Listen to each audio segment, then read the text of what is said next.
Dilshod aka, immunitet ko'tarishga qaysi asal yaxshi? Asalni hamma turi immunitet ko'taruvchi hisoblanadi. Erkak kuchini oshiradiganchi? Erkak kuchini oshirish uchun nafaqat asalari suti, jenshen, qora sedana yog'i, gulchang aralashmasini tayyorlab beramiz. Mana o'sha eng foydalisi. Bolalar uchun Oq quroy asali. nimaga?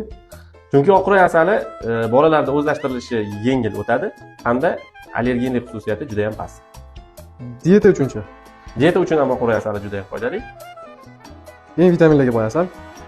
Hamma asallar ham vitaminlarga boy. Ayollar salomatligi uchun. Tog' oldi hududlari va lipa asali. Allergiyasi borlar uchun. Oq quroy asali. Jigar uchun. Yantoq paxta asali. Saxri borlargacha. Tarkibida fruktoza miqdori ko'p bo'lgan tog' asali, akasiya asali, oq quroy asalini tavsiya qilishimiz mumkin. Sababi inson organizmida hazm bo'lishi uchun kamroq insulin talab qiladi. Yurak xastaligi borlargacha. Tog' asali. Bu inson organizmida xolesterin moddasini yuvish va qon aylanishini yaxshilaydi. Eng qimmat asalingiz bilan eng arzon asalingiz nechi pul?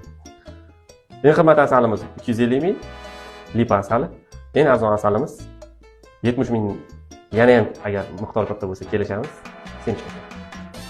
Oshqozon hazm qilish yo'llari kasalliklari uchunchi? Paxta, yantoq asali.